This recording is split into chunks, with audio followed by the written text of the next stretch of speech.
मेरा फूलदान वास्तव में 2000 साल पुराने प्राचीन संसार से जुड़ा हुआ है। मैं फूलदान में जो भी डालता वह एक प्राचीन महिला सेनापति तक पहुंच जाता। मुझे लगा मेरा फूलदान शापित है, इसलिए गुस्से में मैंने इसे पूरा भरने की ठानी। पहले मैंने पाइप उठाई और फूलदान भरने के लिए तान दी। मुझे अंदाजा नहीं था कि सालों से सूखे क्षेत्र में मूसलाधार बारिश हो गई। फिर मैंने फ्रिज की पुरानी जमी पैक्ड थाली फूलदान में फेंक दी। कौन सोच सकता था, इसने लाखों भूखे आपदा पीड़ितों की जान बचा ली। जैसे ही मैं सोच रहा था कि अब फूलदान में और क्या डालूं, अचानक उसमें से एक धन्यवाद पत्र निकल आया। देवताओं का धन्यवाद जिन्होंने हमें पानी और भोजन दिया। मैं लियू रोयुआन हूँ, ग्रेट ची राज्य के मार्क्विस निंगवान के अधीन लियू सेना का एक जनरल। मैं इस समय सीमा किले की रक्षा कर रहा हूँ। हम 3 लाख बर्बर सैनिकों से घिरे हुए हैं। हमारे 2 लाख सैनिकों में से लड़ाइयों के बाद अब केवल 20,000 बचे हैं। झेंगुआन भीषण सूखे से जूझ रहा है। कोई भी फसल नहीं काटी गई है। शहर के मूल 2 लाख नागरिकों में से अब केवल 80,000 ही बचे हैं। हम देवताओं से प्रार्थना करते हैं कि वे हमें और अधिक पानी और भोजन दें। कृपया झेंगुआन के नागरिकों और सैनिकों को बचाइए। मैं और शहर के सभी लोग देवताओं के लिए एक मंदिर बनाएंगे और पीढ़ियों तक अगरबत्ती चढ़ाकर पूजा करेंगे। ग्रेट काई राज्य के इतिहास की पुस्तकों में ऐसी कोई राजवंश दर्ज नहीं है। यहाँ क्या हो रहा है? मैंने जवाब लिखने के लिए कलम और कागज उठाया। मैं कोई देवता नहीं, बस एक साधारण इंसान हूँ। नाम है लिनफेंग। तुमने कहा झेंगुआन में पानी और भोजन की कमी है। तुम्हें सबसे ज्यादा क्या चाहिए? मेरे लिए अकेले 1 लाख लोगों को खाना खिलाना थोड़ा मुश्किल है, लेकिन मैं तुम्हारी मदद करने की पूरी कोशिश करूंगा। मैंने जवाब को फूलदान में डाल दिया और बस एक भारी सी आवाज सुनाई दी। लियू रुयान बेहद उत्साहित दिख रही थी। आखिरकार देवताओं ने जवाब लिख भेजा। वह जल्दी से खड़ी हुई और पत्र को ध्यान से पढ़ा। तुम एक देवता हो। तुम मेरे देवता हो। झेंगुआन के 1 लाख लोग बच गए हैं। देवताओं ने हमें बचाने के लिए हामी भर दी है। उसने एक लेखनी उठाई और लिखा, इस समय झेंगुआन को सबसे ज्यादा पानी और भोजन की जरूरत है। मुझे जवाब मिल गया, लेकिन मेरे दिल में थोड़ी परेशानी थी। भले ही मैं एक अमीर घराने का बेटा हूं, इन 1 लाख लोगों को खाना खिलाना बिल्कुल भी आसान काम नहीं है। हालांकि मेरे माता पिता ने मुझे बहुत बड़ी विरासत छोड़ी है, लेकिन उसका ज्यादातर हिस्सा अचल संपत्ति है। सारी नकद राशि तो विरासत कर में चली गई। अब मेरे बैंक कार्ड में सिर्फ 30 लाख युआन से थोड़ा ज्यादा ही बचा है। 1 लाख लोगों के लिए राशन जुटाना कोई छोटी बात नहीं है। इसमें बहुत खर्चा आएगा। मुझे संसाधन जुटाने के लिए कुछ दिन चाहिए। कोई बड़ा तालाब ढूंढो और उसे साफ करो। मैं कल सबसे पहले तुम्हारी पानी की समस्या हल करने में मदद करूंगा। लियू रुयान ने जब मेरा पत्र पढ़ा तो उसकी आंखें तुरंत नम हो गईं। देवताओं ने कहा है कि वे हमें पानी और खाना देंगे। पानी की आपूर्ति कल से शुरू हो जाएगी। बहुत अच्छा। जनरल ने देवताओं से पानी के लिए प्रार्थना की थी। ये काम कर गया। अब हमारे पास पीने के लिए पानी है। भाइयों के पास अब जीने का रास्ता है। देवताओं का धन्यवाद जिन्होंने लोगों को कष्ट से बचाया। अभी किसी को भेजकर तालाब साफ करवाओ। जी जनरल। इसी बीच मैंने अपना फोन उठाया और पागलों की तरह ऑनलाइन शॉपिंग शुरू कर दी। 5 लाख स्टीम्ड बन और 5 लाख हरे प्याज के परांठे, दोनों ही।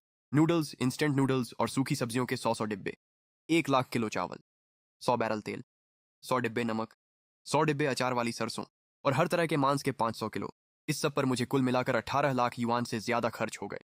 ये राशन 1 लाख लोगों को 20 दिन तक निकालने के लिए काफी होने चाहिए, लेकिन मेरी जमा पूंजी का आधे से ज्यादा हिस्सा पहले ही खर्च हो चुका है।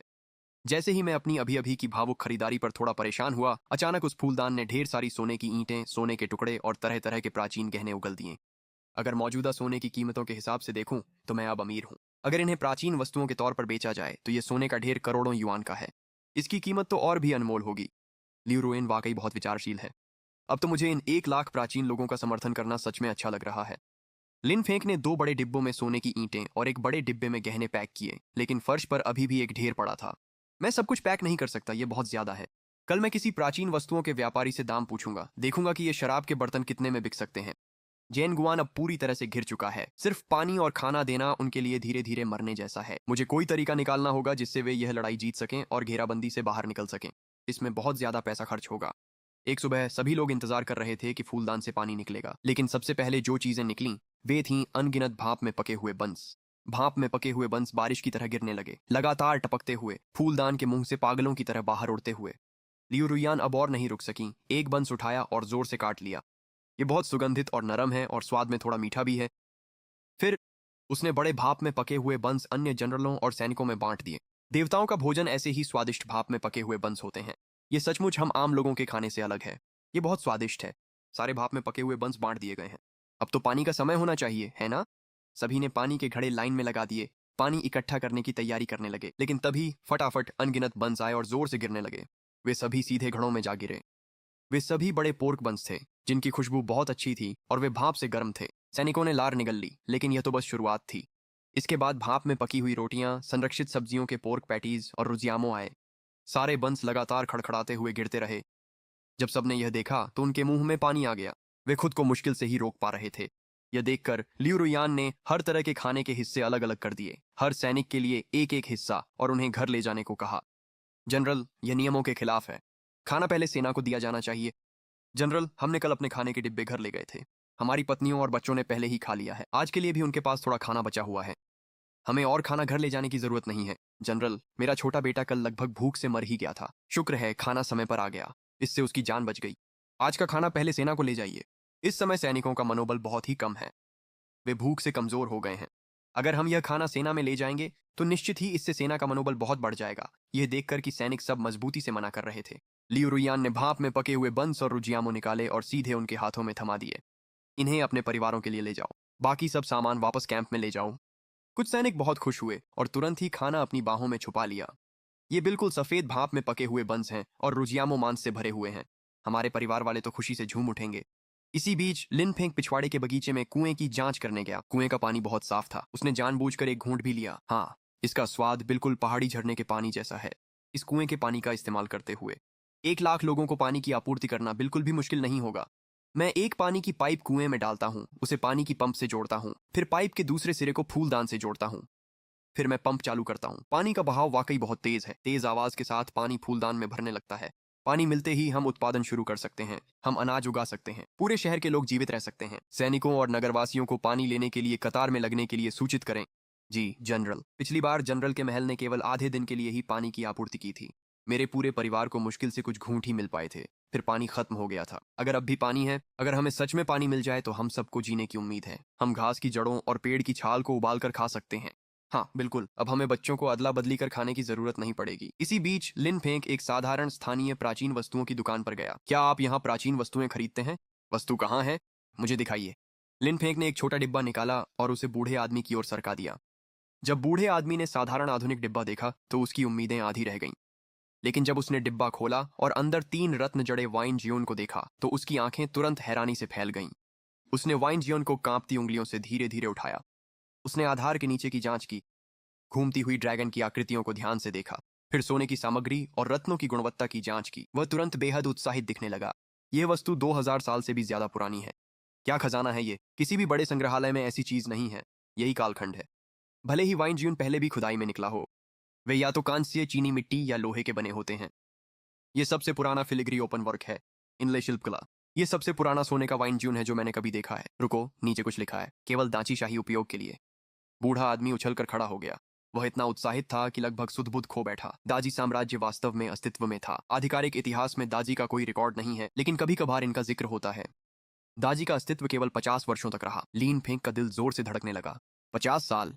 अंततः लियू रुयुआन की मृत्यु हो ही गई और अंततः वे सभी 1 लाख लोग युद्ध में मारे गए। उसने झट से बूढ़े आदमी से पूछा, झुन नाम की शराब की कीमत कितने है? बूढ़े आदमी ने 2 उंगलियां ऊपर उठाईं। 2 करोड़, 20 करोड़, 200 करोड़।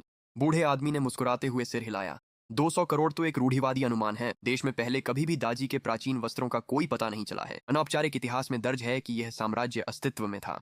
यह प्राकृतिक आपदाओं और मानव निर्मित विपत्तियों के कारण नष्ट हो गया। युद्ध और गृह अशांति। दाजी में कभी एक महिला सेनापति थी जो चैंपियन मार्क्विस हुआ कुबिंग जितनी सक्षम थी। अनौपचारिक इतिहास में दाची का पूरा वर्णन नकारात्मक शब्दों में किया गया है। धोखेबाज अधिकारी सत्ता में थे। सम्राट एक कठपुतली था। अभूतपूर्व आपदाएं स्वर्ग से आईं। लोग घोर दुख में जीवन व्यतीत कर रहे थे। लेकिन इस महिला सेनापति का हर विवरण सकारात्मक है, जैसे आकाश से उतरता हुआ उड़ता हुआ अजगर। लियू रुयान 20 की उम्र में सेनापति बनी और उन्हें निंगुआन की प्रथम श्रेणी मार्क्विस की उपाधि मिली। वह जब मरीं तब केवल 21 वर्ष की थीं। उनकी मृत्यु के कुछ ही समय बाद महान ची राज्य गिर गया। लिन फेंग का फोन लकड़ी की कॉफी टेबल पर जोर से गिरा। वह पूरी तरह से वहीं जड़ हो गया। निंगुआन की मार्क्विस ने मुझे एक देवता कहा था। उसने मेरे साथ पत्रों का आदान प्रदान किया था। जिसने मुझे सोने के ढेर दिए वह निंगुआन की मार्क्विस है। छोटी मित्र लियू रुयान, क्या आप इसे बेचने के लिए तैयार हैं? वाइनजान आमतौर पर जोड़े में आते हैं। अगर आपके पास पूरा जोड़ा है तो मैं अधिकतम 50 करोड़ येन तक दे सकता हूँ। लिन फेंग के दिल में गहरी टीस उठी। वह नहीं चाहता था कि लियू रुयान इतनी कम उम्र में मर जाए। 50 करोड़ से 1 लाख लोगों का पेट भरा जा सकता है, लेकिन उसके 20,000 सैनिकों के लिए 3 लाख बर्बर सैनिकों को हराना यह निश्चित रूप से पर्याप्त नहीं है। लिन फेंक ने दांत भींच लिए। उसने बचा हुआ वाइन झुन निकाल लिया। मेरे पास ये दोनों हैं। 50 करोड़ बहुत कम है, एक और प्रस्ताव दीजिए। बूढ़े मुंह ने देखा कि उसके पास सच में एक जोड़ा है। वह इतना खुश हुआ कि उसकी पढ़ने वाली ऐनक फिसलकर गिर गई। उसने कांपते हाथों से जल्दी से वाइन झुन उठा लिया। उसने इसे आवर्धक कांच से ध्यान से देखा। उत्साह से उसके होंठ कांप रहे थे। हाँ, यही है बिल्कुल। ये वाइन झुन का एकदम सही बेहतरीन हालत में रखा हुआ जोड़ा है। आपकी मांग कितनी है? मुझे नकद चाहिए। आपकी पेशकश सबसे ऊंची होनी चाहिए। बूढ़े मुंह की आंखें हैरानी से फैल गईं। तुम 600 करोड़ चाहते हो? लिन फेंक ने सिर हिलाया। बूढ़ा मुंह झिझक गया। यह देखकर लिन फेंक ने और कुछ कहने में समय नहीं गंवाया। वह खड़ा हुआ और वाइन झुन को रखने लगा। अगर आप नहीं खरीद सकते सर, तो मैं अगली दुकान में पूछ सकता हूँ। रुकिए, मेरे पास सच में इतना नकद नहीं है। आधा घंटा इंतजार कीजिए, मैं साझेदारों को बुलाकर पैसे इकट्ठा करूंगा और इसे मिलकर खरीदेंगे। बहुत बढ़िया। अब जब मेरे पास ये 600 करोड़ हैं, तो मैं लियू रुयुआन और उसकी सेना को कुछ बेहतरीन सामान भेजूंगा। इस तरह उन्हें मरना नहीं पड़ेगा। ये तो बिल्कुल परफेक्ट है। 2000 साल पहले के महानची राज्य में इतनी शानदार कारीगरी थी। कितनी अफसोस की बात है, वाकई बहुत अफसोस की बात है। अगर लियू रुयुआन इतनी जल्दी नहीं मरी होती तो वह महानची का नेतृत्व कर सकती थी। 6 राज्यों को एकजुट करना, उत्तर के बर्बर शू के दक्षिण में आक्रमण को रोकना और गुआंगडोंग व गुआंगशी क्षेत्रों को फिर से हासिल करना था। स्वर्ग प्रतिभाशाली लोगों से ईर्ष्या करता है। वह इतनी सारी युवा जिंदगियों की किस्मत बदल सकती थी। हम इसे 600 करोड़ में ले लेंगे, कोई दिक्कत नहीं। अगर आपके पास महान ची की और भी कोई प्राचीन वस्तुएं हैं तो उन्हें दूसरों को मत दिखाइए। वे उनकी असली कीमत नहीं जानते। इसके बजाय हमारे पास आइए। सारी हरी सब्जियां ले लीजिए, सारे गाजर भी ले लीजिए, शकरकंद, आलू, मक्का, सब कुछ ले लीजिए और ट्रक पर लाद दीजिए। शराब, सूजन रोधी दवा, रक्तस्राव रोकने की दवाएं, गॉज, सर्जिकल चाकू, इन सबको मेरे लिए पैक कर दीजिए। परंपरागत और सरलीकृत चीनी अक्षरों की तुलना तालिका, शिन्हुआ शब्दकोश, नंगे पांव डॉक्टर की मार्गदर्शिका, मिलिशिया प्रशिक्षण पुस्तिका, युद्ध की कला, हर एक की 30-30 प्रतियां। हे भगवान, मैंने अपनी पूरी जिंदगी में इतना खाना कभी नहीं देखा। मांस है जनरल, ये मांस है। मुझे आखिरी बार मांस की खुशबू आई हुए कितना समय हो गया है जनरल। ये अक्षर हमारे अक्षरों से अलग हैं। ये देवता की ओर के अक्षर हैं। ये पारंपरिक अक्षरों से सरलीकृत किए गए हैं। बाद में इस तालिका से इन्हें पहचानना सीखो। ये दिव्य पुस्तकें हैं, हर किसी को इन्हें सीखना होगा। जनरल, ये कुश्ती लड़ाई में किस तरह मदद करती है? सर, क्या मुझे एक प्रति मिल सकती है? हर व्यक्ति को एक प्रति। लड़ो मत सब लोग। ये एक चिकित्सा पुस्तक है। इसमें तो ये भी बताया गया है कि महामारी का इलाज कैसे करें। इस किताब के साथ महान चीज डॉक्टरों को अब महामारी से डर नहीं लगेगा। इसे ध्यान से पढ़ो। सभी दवाओं का सही इस्तेमाल कैसे करना है ये समझो। जितनी ज्यादा जानें बचा सको बचाओ। जी जनरल। अब हमारे पास पानी है, हमारे पास खाना है, हमारे पास दवा भी है। देवता, मैं आपकी दया को कभी नहीं भूलूंगा। मैंने शहर में खिचड़ी के शेड लगवाए हैं। आम लोग खिचड़ी लेने के लिए कतार में लगते हैं। एक फटे पुराने कपड़े पहने हुई औरत। ये चीजें बहुत कीमती हैं। हम इस बात को छुपा नहीं सकते कि हमारे शहर में खाना है। बर्बेरियन लोग जरूर पागलों की तरह शहर पर हमला करेंगे। हमारे 20,000 रक्षक 3 लाख दुश्मनों को नहीं रोक सकते। मैं शहर की दीवार की मरम्मत के लिए चिपचिपा चावल, चूना और ईंटें खरीदना चाहता हूँ। हमें हथियार बनाने के लिए कांस्य अयस्क भी चाहिए। मैं तुम्हारे लिए कांस्य अयस्क की जगह स्टील की छड़ें दूंगा। अगर दीवार रेत, सीमेंट और ईंटों से बनाई जाए तो वह बहुत मजबूत होगी। समस्या यह है कि क्या तुम आधुनिक निर्माण विधियां समझ सकते हो? ये सामान्य क्या है? देखो, देवता हमें शहर की दीवार बनाना सिखा रहे हैं। क्या यह कोई खास लोहा है या अटूट धातु? ये स्टील है, जो लोहे से भी कठोर है। स्टील से हम बहुत अच्छे हथियार बना सकते हैं। जनरल, इस स्टील की खेप मुझे सौंप दीजिए। मैंने शहर के सभी लोहारों का पंजीकरण कर लिया है। मैं संभाल लूंगा। जितना संभव हो सके उतनी मैन पावर, जनशक्ति भर्ती करो। लोगों की भर्ती घर घर जाकर करो।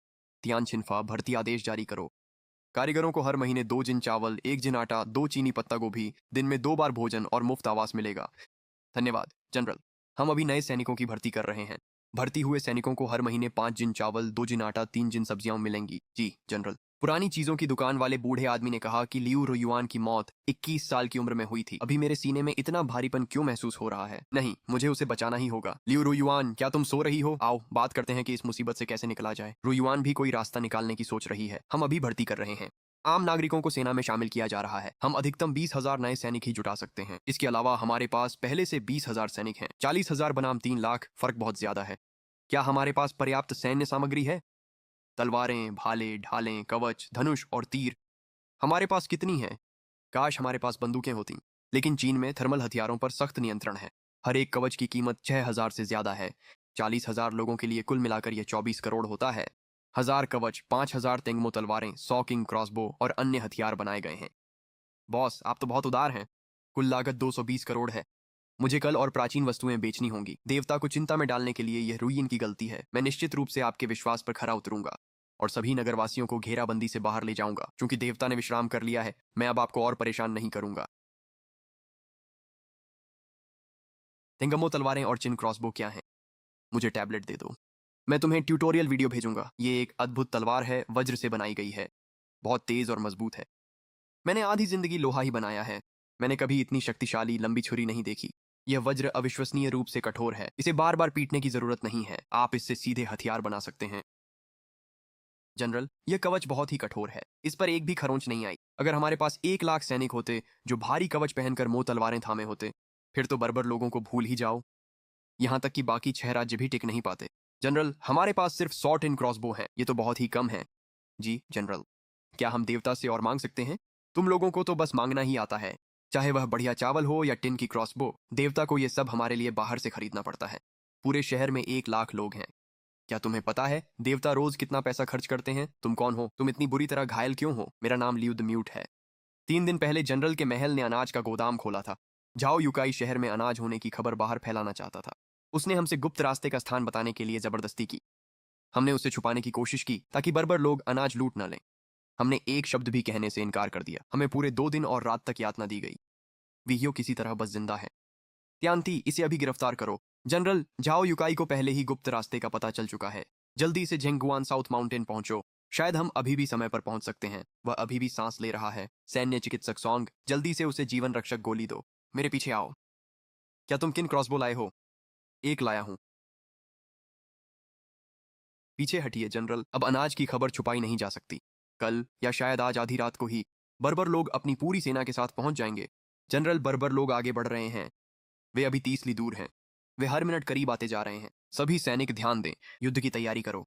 हाँ लियू वू, 3,000 सैनिक ले लो और किन क्रॉसबो टीम को गुफा की रक्षा के लिए भेजो। जी सर। बाकी सभी लोग शहर के द्वार की रक्षा करें, एक भी कदम पीछे नहीं हटना है। ये क्या बकवास है? मैंने अभी अभी 200 मिलियन से ज्यादा लगा दिए और अब जेंगवेन गिरने वाला है। कभी नहीं, मैं ये बर्दाश्त नहीं करूंगा। 1 सेकंड रुको, मैं तुम्हारे लिए पूरा पहाड़ उड़ा दूंगा। चाचा शियाओ, मैं विस्फोटकों की एक खेप खरीदना चाहता हूँ। क्या आपके पास बेचने के लिए कुछ उपलब्ध है?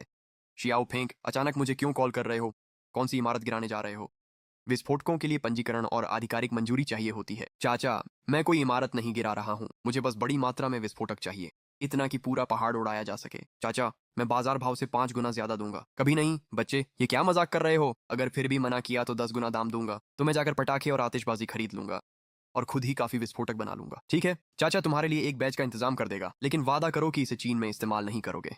किसी को इससे नुकसान मत पहुंचाना। अगर कुछ भी गलत हुआ तो सारी जिम्मेदारी तुम्हारी होगी। मंजूर है। ये सब खराब और लौटाए गए माल हैं। इतना तो काफी है कि पहाड़ उड़ाया जा सके। अगर सच में कोई मुसीबत आ जाए तो मुझे उसमें मत घसीटना।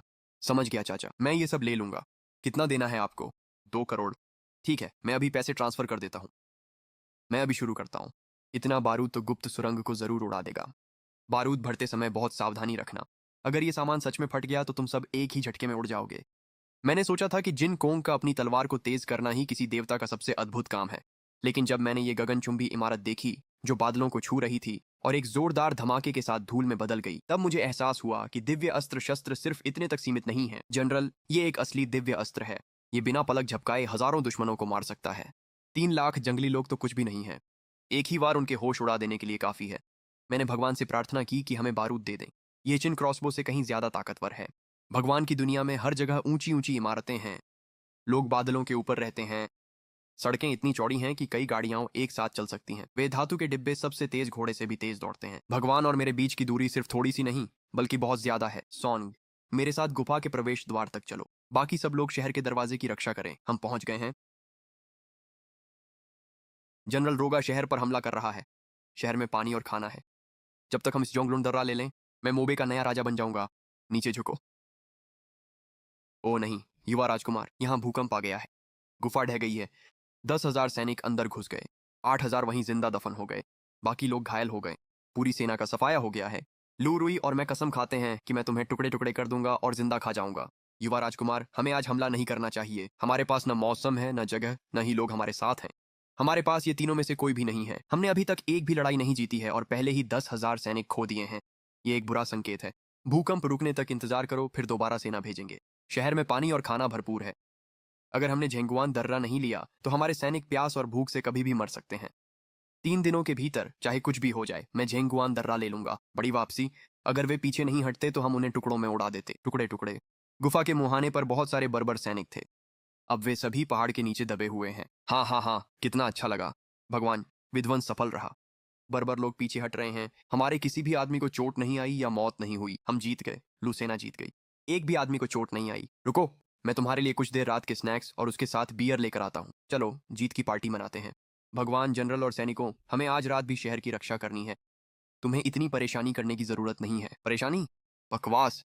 मेरी बात सुनो, हम ये पार्टी हर हाल में करेंगे। खाओ, ये कमाल का है, इसका स्वाद तो गजब है। स्वर्ग से आई ड्रैगन की मांस भी इससे बेहतर स्वाद नहीं दे सकती। कोई आश्चर्य नहीं कि इन्हें भगवान कहा जाता है। बहुत बढ़िया है। रुको, ये मीठा है और सच में बहुत ताजगी देने वाला है। हर व्यक्ति के लिए एक बोतल। नहीं, नशे में नहीं होना है। शानदार शराब है, इसमें सच में जोरदार असर है। मैंने बहुत समय से इतनी तेज चीज नहीं पी है। अगर भगवान न होते तो मेरा बेटा बहुत पहले भूख से मर गया होता। पहले की वो निराशा, जब कोई रास्ता नहीं था, मैं फिर कभी महसूस नहीं करना चाहता। मेरा बेटा अब वजन बढ़ा रहा है और रोज मेरे अच्छे खाने का इंतजार करता है। अब से मेरी जिंदगी अब जनरल और भगवान की है।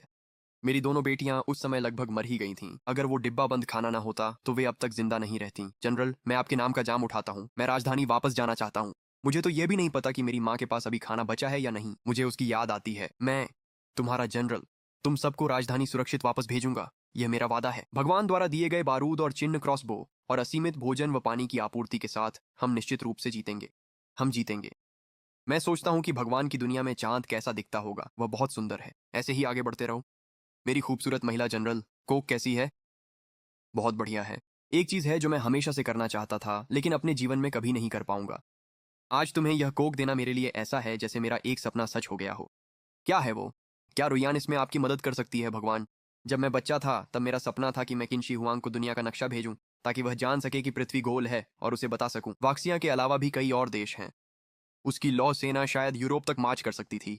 मैं हुआ मुलान को भी एक बोतल कोक और एक फुटबॉल भेजना चाहता था। वह सेना में शामिल होने के समय बहुत छोटी थी। उम्र भी वही थी जब उसे मस्ती करना अच्छा लगता था। उसे कोक और फुटबॉल जरूर पसंद आते।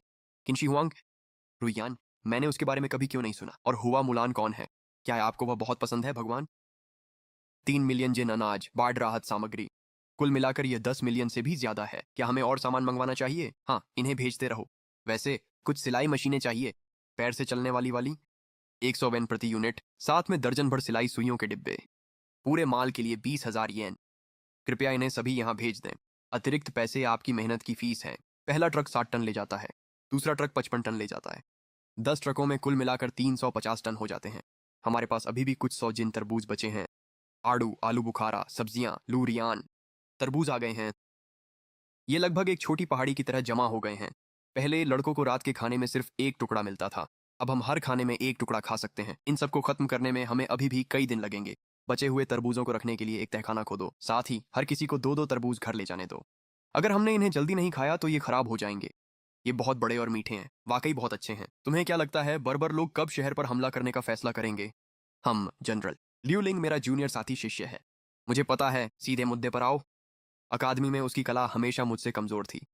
वह पूरे 10 साल तक दूसरे नंबर पर ही रहा। और भी बुरा यह है कि वह ज्योतिष में ही उलझा रहता है। अगर हम जादूगरों से ज्योतिष करवाएं तो हम अनुमान लगा सकते हैं कि वे कब हमला शुरू करेंगे। कोई है? तुरंत जादूगरों को यहाँ बुलाओ। हाँ, ज्योतिष करो। तुम में से हर कोई एक एक भविष्यवाणी करे।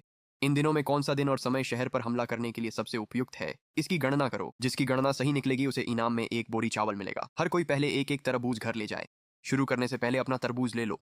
आज रात आधी रात के बाद जो सही गणना करेगा उसे अतिरिक्त 20 जिन चावल मिलेंगे। अगर बर्बर लोग आज रात हमला करते हैं तो यह शायद पिछले साल की सबसे भयानक लड़ाई होगी। जादूगरों ने गणना की है कि वे आज रात आधी रात को हमला करेंगे। रुयान को इस बारे में कोई भरोसा नहीं है। कोई नहीं जानता कि परिणाम क्या होगा। अगर मैं सच में इस युद्ध में मर गया तो मुझे डर है कि मैं इस जीवन में आपकी कृपा का बदला कभी नहीं चुका पाऊंगा। अगले जन्म में रुयान आपके लिए एक गुलाम की तरह काम करने को तैयार है, बस शहर और शासक को बचाने के लिए, भगवान की कृपा का बदला चुकाने के लिए। इस डिब्बे में शाही परिवार द्वारा दी गई वस्तुएं हैं। कनिष्ठ जनरल मोफान भगवान से 100 जोड़ी जूते और 200 जोड़ी मोजे देने की प्रार्थना करता है। कृपया अपनी अच्छे से देखभाल करें भगवान। क्या इन सभी अनुरोधों को पूरा करें? वे आज रात शहर पर हमला करेंगे। लियू रुयान ने यह पत्र ऐसे लिखा है जैसे यह एक सुसाइड नोट हो। हालात ऐसे कैसे हो गए? मैं और क्या कर सकती हूँ उसकी मदद के लिए? 20,000 सैनिक 3 लाख से लड़ रहे हैं। झूग लियांग भी लौट आए तो भी इसे नहीं बचा सकते। अंतर बहुत बड़ा है। अब आत्मसमर्पण कर दो। अगर हम सिर्फ रक्षा करते रहे तो कोई उम्मीद नहीं है। हमें खुद हमला करना होगा। जब दुश्मन डेरा डाले हम उन्हें परेशान करें। जब दुश्मन थक जाए हम हमला करें। जब दुश्मन पीछे हटे हम उनका पीछा करें। सामान कमजोर होने पर आधी रात छापा मारें। उपकरण बेहतर हों तो दिन दहाड़े उन्हें परेशान करें। इसे 10 दिन से आधे महीने तक जारी रखें। दुश्मन अपना आपा खो देगा और पीछे हट जाएगा। गुरिल्ला युद्ध। दुश्मन को परेशान करने के लिए पटाखों का इस्तेमाल करें। मैं अभी जाकर सारे पटाखे खरीद लूंगा। तुम बर्बर योद्धा के घोड़े के पिछले हिस्से पर पटाखे लटका देते हो। भले ही हम उन्हें भगा न सकें, लेकिन हम उन्हें पूरी तरह से बर्बाद तो कर ही सकते हैं। बॉस, आपके पास जितनी भी लंबी फ्यूज की डोरियां हैं और जितने भी लंबे पटाखे हैं, मैं उन सबको खरीद लूंगा। यहाँ हमारे पास एक बड़ा ग्राहक आया है। क्या जो कुछ भी तुमने कहा वह सब सच है? बिल्कुल सच है। उस आदमी ने कहा कि शहर से बाहर निकलने के दो गुप्त सुरंगें हैं। एक दक्षिण की ओर जाती है, एक उत्तर की ओर जाती है। व्यापारियों ने टैक्स से बचने के लिए इन्हें चुपचाप खुदवाया था। वह वही आदमी है जिसे हमने पिछली बार कालकोठरी से निकाला था। वह वही गली का गुंडा है। हाँ, वही है। मुख्य बर्बर सेना शहर के फाटक से 10 ली पूर्व में डेरा डाले हुए हैं। उनके पास उत्तर और दक्षिण किनारों पर भी रक्षा व्यवस्था है, लेकिन वे मुख्य सेना की तुलना में काफी कमजोर हैं। अगर हम बर्बर सेना की वर्दी और कवच पहनकर उत्तर और दक्षिण की ओर से चुपके से जाएं, तो हम सीधे उनकी मुख्य सेना के अस्तबल तक पहुंच सकते हैं। है ना जनरल? ये मामला मुझे और लियू वू को सौंप दीजिए। सुनिश्चित करें कि आप सुरक्षित लौटें। हम सफल हो गए। बर्बर सेना के अस्तबल की सुरक्षा बहुत ही ढीली है। उन्हें कभी उम्मीद ही नहीं थी कि हम शहर छोड़ने की हिम्मत करेंगे। हमने उनके शिविर के पीछे से घोड़े निकाल लिए और किसी ने हमें दोबारा देखने की भी जरूरत नहीं समझी। जनरल, भगवान की बताई गई छापामार युद्ध की तरकीब बर्बरों पर सच में काम करती है। वे लोग पेट भरने के बाद बस मस्ती करते हैं, आपस में कुश्ती लड़ते हैं और कभी अभ्यास नहीं करते। वे बेहद अनुशासनहीन हैं। सोचिए, हम पूरे 1 साल से इन बेतरतीब सैनिकों से घिरे हुए हैं। यह कितनी बड़ी बेइज्जती है। बहुत बढ़िया, उनके इस अफरा तफरी का फायदा उठाओ। जब वे सबसे कमजोर हों, तब उन पर जोरदार हमला करो। हम आज रात आधी रात को छापामार हमला शुरू करेंगे। पटाखे घोड़ों की पूंछ पर बांध दो। जैसे ही हम उन्हें जलाएंगे, वे फट पड़ेंगे। पूरे बर्बर शिविर को उलट पुलट कर दो। आज रात वे खुद को बचाने में इतने व्यस्त रहेंगे कि शहर पर हमला करने का समय ही नहीं मिलेगा। लियू कुई और लियू वू सुरक्षित रूप से शहर लौट आए हैं। नेटिजन्स द्वारा साझा की गई तरकीबें वाकई बहुत काम आईं। लियू रुयान ने एक बार फिर हालात संभाल लिए। अब मैं आखिरकार अपनी चिंताओं को छोड़ सकता हूँ। डाकी phoenix glazed porcelain plate. Phoenix की पूंछ के पैटर्न इसकी बाहरी सतह को घेरे हुए हैं। फीनिक्स क्राउन के पैटर्न अंदरूनी हिस्से को सजाते हैं, पतले चांदी के टुकड़ों से सुशोभित। इसके पीछे डाकी इंपीरियल गिफ्ट उकेरा गया है। डाकी की सौंदर्य बोध और चीनी मिट्टी के बर्तनों की कारीगरी। हम आने वाली पीढ़ियों से कम सदियों आगे हैं। आप अपनी कीमत बताइए महोदय। लिन, मैं इसे सीधे खरीद लूंगा। पिछली बार मैंने जो 2 वाइन झुन खरीदी थी, वे चोरी हो गई। उन्हें प्रदर्शनी के लिए एक संग्रहालय में ले जाया गया। मेरे संग्रह में अब एक भी डाकी एंटीक नहीं बचा है। अभी आप कहाँ हैं? मैं स्वयं आऊंगा। आने की जरूरत नहीं है, ओल्ड मो। मैं आपसे कुछ पूछना चाहता हूँ। क्या अनौपचारिक इतिहास में लू रुयान की मृत्यु का सटीक वर्ष दर्ज है? वह कैसे मरी थी? अनौपचारिक इतिहास में सटीक वर्ष दर्ज नहीं है। सिर्फ इतना लिखा है कि उसकी मृत्यु के समय उसकी नाम मात्र उम्र 21 वर्ष थी। नाम मात्र उम्र 21 वर्ष, यही तो इस साल है। वह कैसे मरी थी? क्या वह भूख से मरी थी या बर्बर लोगों ने मार डाला था? बर्बर लोगों ने शहर को घेर लिया था। लियू की सेना ने जान की बाजी लगाकर रक्षा की थी। 2 लाख सैनिकों ने लड़ाई लड़ी, जब तक कि केवल कुछ हजार ही बचे।